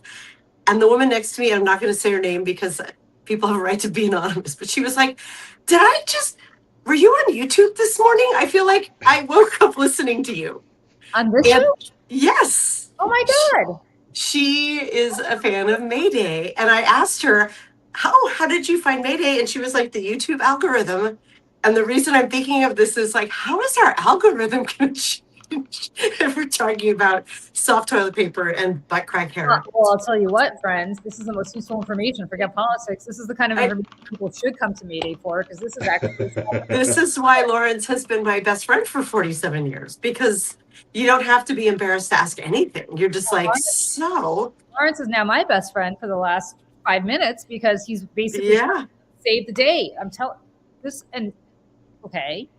And also, we don't fight over the overhand toilet paper thing, but we do, I've noticed, put it on differently, my husband and I. He'll do the overhand where I do the underhand. Yeah, yeah. Jeff Curry in the chat is saying, it don't take that long to shave it. Just saying, Jeff Curry, have you ever tried to shave your own hairy butt? It is hard. It sounds like maybe he has with that. I mean, it sounds like he has. Like, honey, I've tried. Like shaving, waxing, I've done it all. And you're right. Right after a fresh shave or a wax, give me the Charmin and the soft, fluffy stuff. It is lovely. But the moment the stubble starts growing in, nope. Interesting. Oh, this is fascinating. Illuminating. This is illuminating conversation. Lauren? We never know where the conversation is going, but this was not on my bingo card for Saturday for Sanity. I am amazed and illuminated and educated all at once. Yeah. And both of my chats are crashing. I tried to change the subject to Dolly Parton at one point. It didn't stick. We went back to Taylor, but apparently shaving buttholes is the thing that does it. Well, I got to tell you, suddenly everything makes sense. And somebody in the chat said, you have a septic system, so you got to use, Scott, you got to use the tough stuff. We're in the house that I'm in right now. We also have a septic system. So this is where that's his excuse for why we need Scott. So I will take it here. But in New York, we don't have a septic system. In New York, you can flush a body down the toilet and it'll go through. Right. Because that's probably happened once or twice before in New York. In New York, you can flush a body down a toilet. It's t-shirts, Julie. You're good. Made of money. It's true. When you guys come visit me, you'll see what I'm talking about. Oh my God. I'm dead. That's so funny. Plane and you flush the toilet, it's like whoosh. Like it's like a whoosh. Yes. Yeah. Oh yeah. Basically, that's New York. I have no idea where the pipes go. I have no idea what ends up on the other side of the pipe, but the reality is they're very I'm weeping. Right. Well, there are alligators down there, right? Like, isn't that the... That's in Florida, but yeah, maybe there's probably an alligator in New York somewhere. Somebody's probably coming in their house. But the reality is, you could definitely flush Maggie down the toilet. She's small enough where you could probably flush her. Oh, Maggie's too soft and beautiful for the New York City sewer system. Don't flush her. Maggie's a soft like Charmin. She is. She's very soft. She's just a baby. I think Maggie would end up ruling the sewers if you did that. She'd end up being the queen of the sewers. Guys, so I think I told you I was up in Boston, or maybe I haven't seen you since last Saturday. I had to go up to Boston. My husband was nowhere to be found. My son plays squash, and he did a squash camp at Harvard. Came back injured, which is unfortunate. But because I take this dog with me, my husband rightly was like, I can't be stuck with two dogs. Like it's too much. And he works, and it's a lot. So Maggie's not house trained enough where she is. My son is now shoving Maggie in my face to show me how cute she is because he's worried I'm going to flush her down the toilet. Because I'm about to tell the story of how I want to flush her down the toilet because I had to take her with me. So I'm sitting in this hotel room. I'll take her, fine. I'm sitting in this hotel room in Cambridge, Massachusetts, and it's this beautiful view of. Have you guys ever been to Boston? Yeah. I was born there. You were? Well, the North Shore, yeah. Where? Lynn Hospital, which Lynn is not it was not a good neighborhood back then. And I know there's a song, Lynn, City of Sin, never come out the way you came in. People have sung it, but I moved before I turned 4. But we lived in Swampscott and Peabody. And my friends in Marblehead. So yes, we're in the North Shore. Yes. So have you been there, Lawrence, to Boston? I've been to Boston many times. Well, not many, like 3 times. but one of them was for the 2004 Democratic National Convention as a I was delegate. there. You were. I was there too, Lawrence. I don't know if we ran into each other, but I was not a Oh my delegate. gosh, you guys I, I passed in was the I night was a and didn't delegate on know. the floor for Obama's Red America, Blue America speech. Oh, that's actually something that's historic. That's Yeah. amazing. There's an amazing There's a photo. there's a photo. I think it's on MSNBC still, or whatever they're called now. No. And it's Obama in the middle of his speech, and it's looking behind him, looking at the audience, and you can see me standing there holding an Obama '04 poster because he was running for Senate. Right? He hadn't yet been elected. Yeah. Wow. That's Yeah. amazing. I was not in the building for the floor speech. I was at the BU pub having drinks, but I remember that. So I went to college in Boston. First of all, I went to college in Boston 30 years ago. I don't even recognize the city now. It is like people talk about San Francisco. It is San Francisco on the East Coast. It is Yep. so beautiful now. It is completely. It's the most amazing city. Fell in love with Boston all over again. I went to Right. parts. The Big Dig ended up being worth it. Ended up being worth it. The seaport which used to be all parking lots, is now this beautiful neighborhood. I was bored. I had nothing to do, and I have this electric car that I had to charge because God knows my whole life revolved around charging this fucking car. So I had to go outside the city to go charge it because God forbid Boston actually has chargers in the city. They don't. That's Come on, Michelle Wu. So I'm driving back, and I'm passing Bunker Hill, and I was like, I've never been to Bunker Hill. So I go to Charlestown, and the reason I'd never been to Bunker Hill is because back in the day when I lived in Boston, but Charlestown, where Bunker Hill was like the combat zone. You didn't go there; it was a really bad place. Yeah. Now Charlestown has become the most beautiful, amazing place. So I go to Bunker Hill, which really is a tiny little hill. I was kind of surprised to see how small it is. It's actually on Breeds Hill. It's not even on Bunker Hill. I don't know why they call it the Battle of Bunker Hill because it took place on Breeds Hill. But so I did a little bit of that. But other than that, I stayed in this hotel room with Maggie the whole time because I didn't want her to tear it up. And I'm so sick of this dog, you guys. I can't even take it. 5 days of just babysitting a dog. Oh, but she's so beautiful. My son holding Maggie up. So people oh my God. She's so cute. She's so cute. Can she come stay with Uncle Lawrence in Indiana? Oh, you don't want her to stay with you, Uncle Lawrence, because she now bites furniture and she's into wood. So she gnaws on furniture. And when she's done gnawing on furniture, she'll start gnawing on your hardwood floors, which is what she's doing here. I've got 2 cats. They'll train her. They'll keep her in line. Oh, I can't visit Kira, you. my little Kira could watch her. My kids could watch her. They're very good with dogs. Well, I have to say, my son, I'm looking at him right now, he's so in love with this dog. All he does is he holds her like this, like a little baby, and she's like, oh, that's so sweet. The Cynthia Rice, our beloved moderator, says that she is the dachshund whisperer. So there you go. Tell me what to do, Cynthia, because this little dog is out of control. She's very sweet. She sleeps and she wakes up. She goes crazy. She's like, she turns into remember Gremlins? Remember that movie from the 80s? Oh yeah. She basically, if you let them eat after midnight, right? She turns into. If you let her eat after midnight, she'll turn into that. She'll be like, she'll go crazy. Yeah. Oh my God. Yes, I do, Robert. I do have a chew for her. I know it helps with teething. Unfortunately, whatever chew I give her, she still prefers my wood furniture. So we got a coffee table. We have to put the coffee table up on the couch so she can't get to it because we don't want her chewing the legs on the coffee table. It's a problem. Oh my God. I know. That is a problem. I'm sorry. But she is very sweet and she's a little puppy, and I'm sure in 6 months she'll be much better, but it's a tough 6 months. Yeah. Yeah. She also has to have surgery because she was born with a hernia, umbilical hernia. So she has to have, Oh no. Oh no. I know. I can show you here.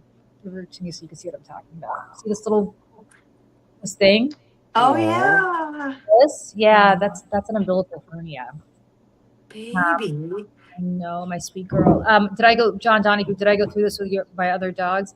I did. The problem with her is she's not potty trained. My Hagrid, my older dog, was potty trained in like 2 seconds. Super fast potty trained. And I live in New York, so think about it. I have to go outside to take him out. I take her outside. She refuses to go outside. She'll only go in the pad in the house, in the apartment. And it's it's not as easy as opening up your back door and letting somebody out in the city. Right. So I know. All right, you guys, what else for the good of the order here? Now that we've discovered all the most important information of all time, which is why Scott toilet paper is the way to go. Lawrence, you should be doing ads for Scott toilet paper.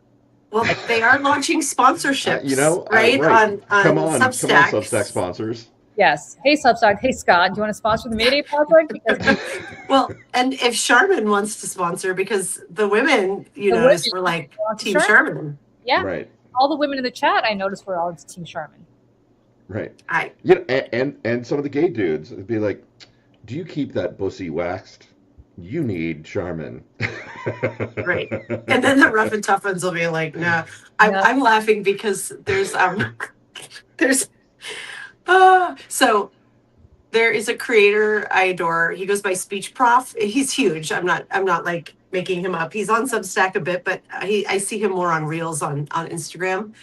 And he is a speech professor in LA, but he's a super ally feminist millennial dude, and he's just very funny. And I can't explain why, but he responded to a reel once, because he does a lot of like clapping back, going back to your show, about men who are claiming that real men have skid marks, that it's gay to wipe.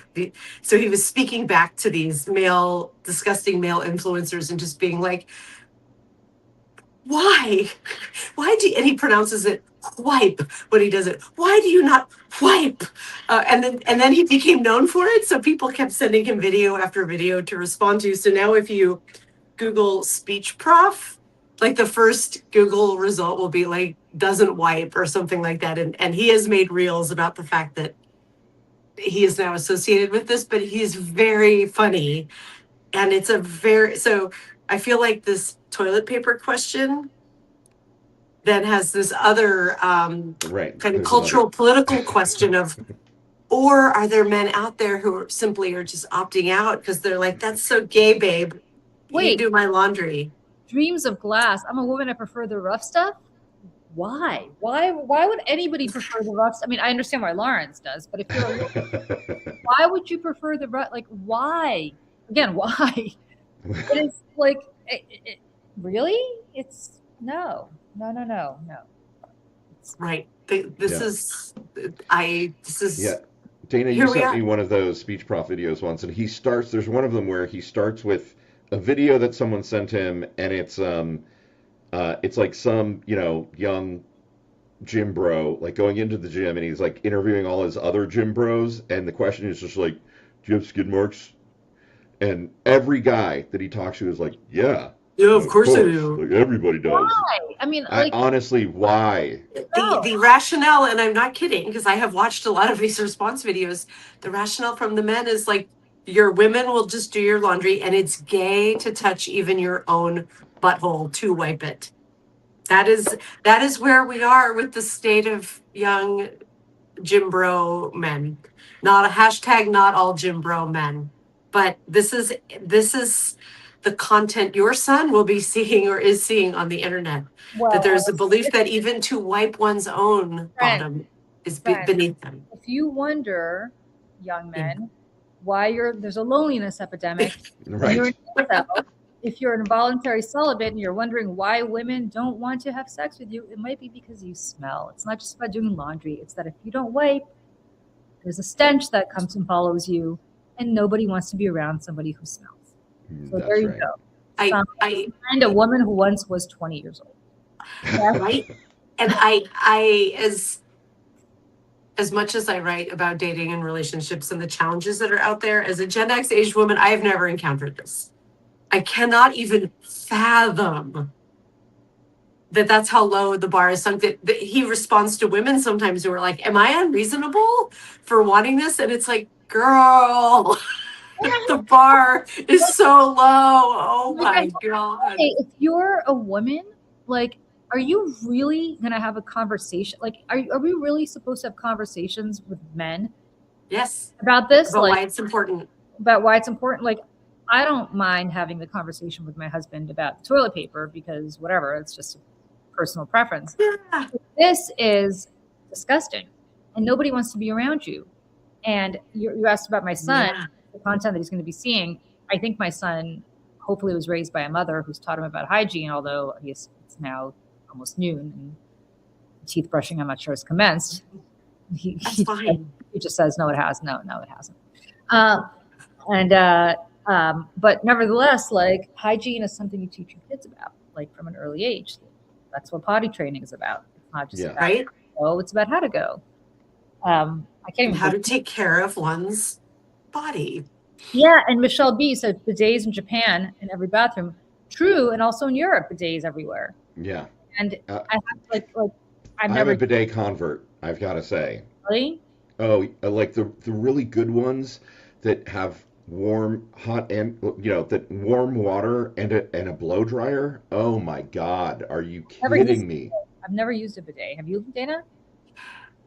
Not really. I do not have one here. No, when we were in Europe on the Taylor Swift trip, I tried one and I was like, bah, that's whoa. How do you? I don't even understand how you use a bidet. Do you strap? Like, how does it work?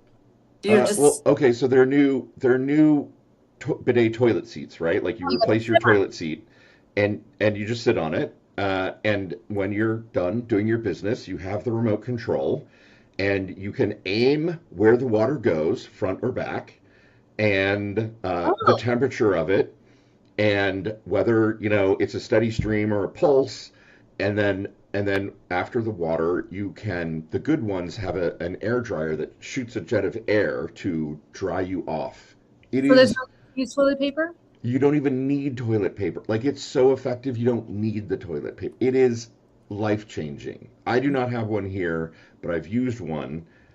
Like the high-end Japanese bidet toilet seats, oh my God, will change your life. In Japan, and there were bidets, and it never even occurred to me to use one. I wish we had guys, this is so educational. I wish we had this conversation before I went to Japan. Now I'm going to have to go back to Japan just to figure this out. You definitely need to go back to Japan. I mean, I need to go back to Japan for a number of reasons because it's so, so, so incredible and so good.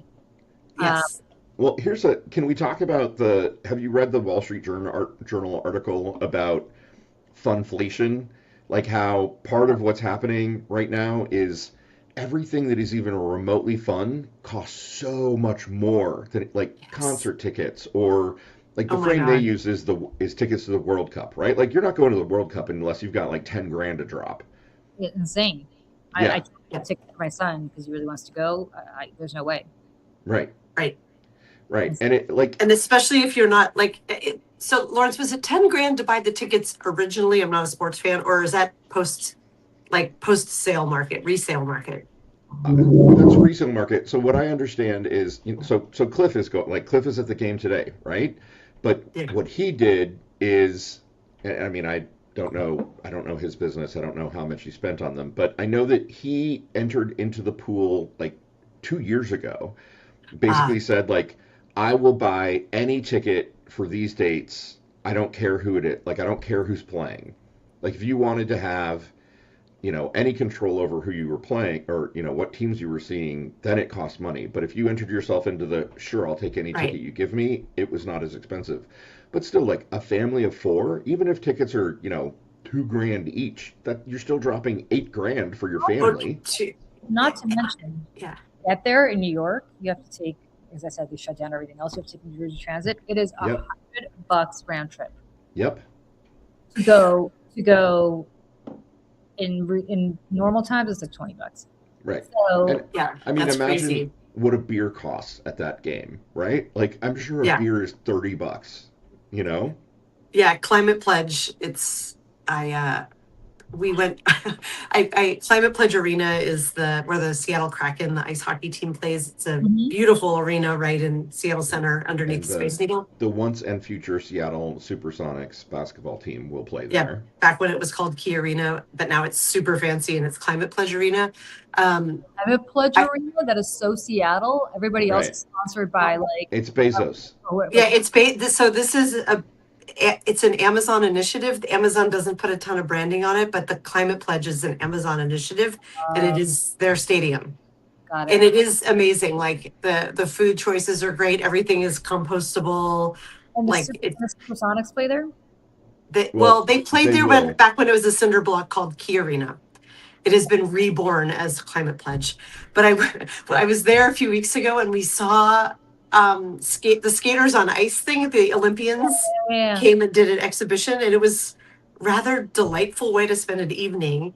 But I did get a glass of champagne because somehow I got the tickets on StubHub. Like my kids asked for it after the main sales, and I was like, these were not very expensive tickets, and somehow we were in a box seat that was being sponsored by Moet and Chandon, I think. It was some shit.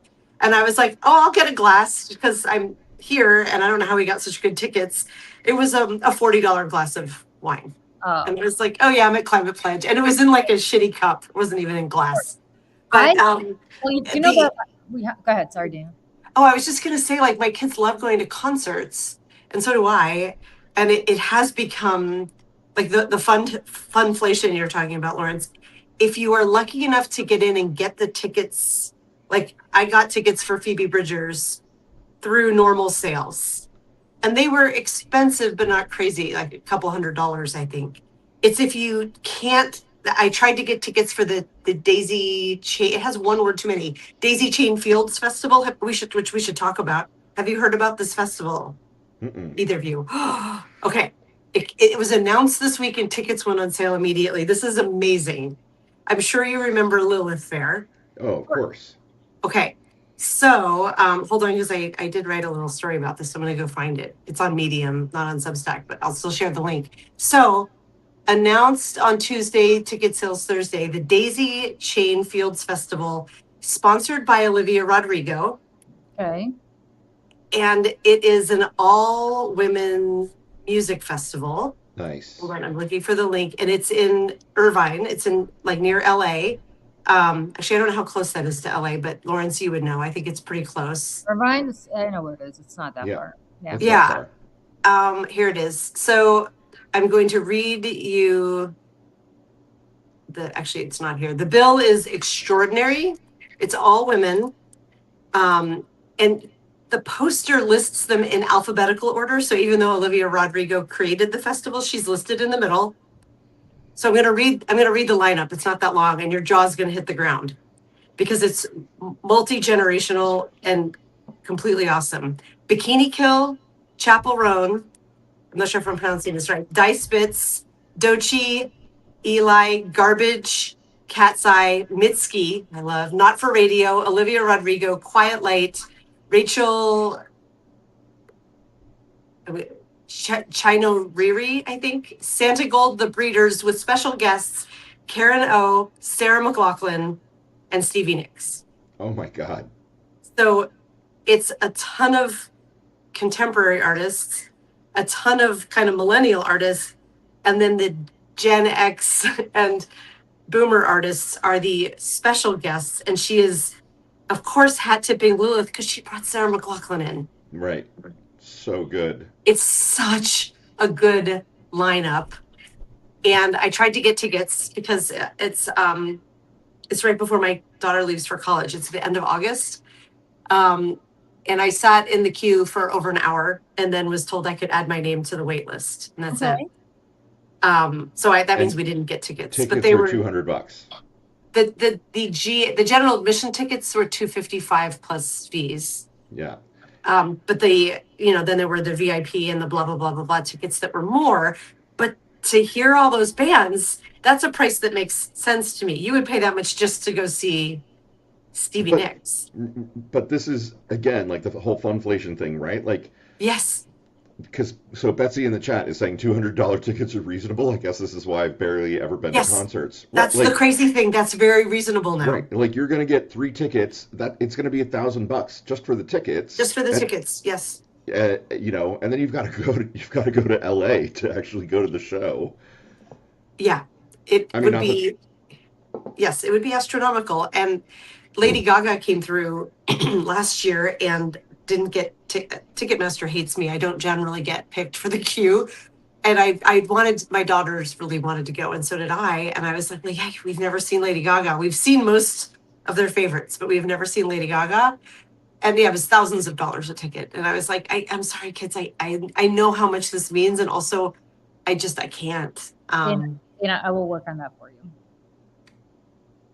And I really will. If you can come to New York, I will. Oh my God, we would come to New York. We're talking about so we have no travels planned for this summer, which is really bumming me out. It's my daughter's last summer before she leaves for college. I will need to go to fly. She will need to fly to get where she's going, and I'm going to go too, and I'm going to stay for a bit of time because it's far and because she asked me to. How sweet is that? She's like, will you hang out in case I need you for a few days? And I was like, oh, yes. But that'll be in September. And the one thing we're considering doing this summer is I was like, it's off season to go to New York, but maybe we should just go to New York. I feel like I have friends there now, like you, Julie. And well, go to New York. I will tell you. Tell me when, because maybe I'll try to overlap, because I'm determined to get to New York this summer. Guys, I will give you, I'm around. If I don't go to Ukraine, I will be around all of August. Weekends are a little tough, but perfect. We would be there because we would be there after mid-August, somewhere in the latter half of August, if we were to do it. Yes, I have to be in DC for part of that. We can work it out. We don't have to. Okay. Plans online, but 100% Michelle and I will take you guys around and show you everything. Amazing. That would be. We keep talking about doing a show called Julie and Michelle's New York, and we can do it with you guys. We could show you around, and we can. Yes. Put it up. Yes. Plus, we need to introduce you to Aiden Wharton, who was my co-host for the Not Straightforward show that we were doing for a while. Is he in New York? Yeah, he's in New York. He and his husband live in New York, and he's a podcaster, and his Substack is called Gay Buffet. Awesome guy, lots of great topics. We could have a super fun New York whirlwind trip. We keep meeting these amazing people in New York. Jane Pratt is in New York. I don't know if you guys know each other, but I love her. And Sari Botten is there, and I think Rachel Kramer Bissell is just outside the city from Open Secrets, where she published my Father's Day story in her literary magazine. Leonard is close by. There's a lot of people. Yeah, there's just so many to meet, and I have never seen a show on Broadway, and my youngest especially is super into theater right now. I'm like, we should go to Broadway. We are seeing, so it's so funny. I have a friend, my best friend from college is coming in from San Francisco. She grew up in Connecticut, so she obviously, which is in southern Connecticut, right by New York. So she obviously knows New York really well. But her husband is from California, and he's been here once or twice, but not really, Do you hear this dog growling? This is what I can. Yeah. It sounds like there's a Tasmanian devil in your house. Right now. I will, John Donahue, I will take him to see Tony Danza. I know exactly where he hangs out. We can go. Yeah, we could, and we'll get a blue van and we'll ride up and down like Tony Danza did in Who's the Boss. Anyway, so please control this. I know she's biting your leg. Please control. Can you imagine if we could do a Saturdays for Sanity? Well, we have to go into separate rooms in New York. We'll get a studio. It's not a problem. I love it. Last weekend, I met my first Substack friend in person. It's Libby Grant. She's a writer, a novelist. Her most commonly used pen name is Olivia Hawker. I have not read her books yet, but she's a best-selling author. She writes full-time for a living. We met her through Substack, and she lives on the San Juan Islands, which are islands due north and west of Seattle. They're very rural, and we love Libby. She's a riot, and she does a sheep stream from the San Juan Islands, where she just goes out and literally sits in the fields with sheep. Right. And so she came out here, and it was the Saturday of solstice weekend. So it was the night before the solstice, and we went live, and I was like, we have to get to Golden Gardens, which is this beach that's on the west. It's in Northwest Seattle, and it's all the way to the water looking at the Olympic Mountains over the peninsula, and people go to watch the sunset. And so we watched the sunset live. I love that. We might have seen Dave Matthews on the beach, but we're not sure if it was him. Does he live around there? Yeah. Oh, I didn't know that. He does. He's not a Seattle native, but he lives. No, I know. He's in Virginia. Well, I think he's from South Africa, actually. But yeah. You guys come to New York. Let's do this. So yes, what I was saying is my best friend is coming to New York from also then of August. Yeah. And she's like, I've never seen Book of Mormon. Do you guys want to go with us? And I was like, I'm the only person in New York who's never seen Book of Mormon on Broadway. Oh, yeah. Have you guys seen it? Yeah. I have seen it, not on Broadway, but it's a riot. It is fun. It's so good. And it may not seem as shocking now. I feel like our shock meters are out of whack, but the first time I saw it, like my jaw down. It's so blasphemous. I'm taking my 14-year-old. Is it Oh inappropriate? yeah, it's body. Oh yeah. Well, it depends how lenient you are. I would let my kids I'm see very it. please. Yeah, I mean, there's a whole song that they're singing, and it's like a native expression. You know, it's Mormons who are in Africa trying to convert them, and he's like, "What does this song mean?" Oh, it means like "fuck God." Singing songs. I'm like, you gave us all these horrible things. Fuck God. Here's the best part. We Yeah. found out. My son told me this that Hakuna. Zach, what is it? Hakuna Matata. What's the? Yeah. Yeah, The Hakuna Lion. Matata. That's Lion King, right? Yeah. What's the Lion King one? What's the Lion King? What is it? No, but what does it mean and what does it say? Remember? Yeah, but what is it? What's the phrase in whatever language it's in?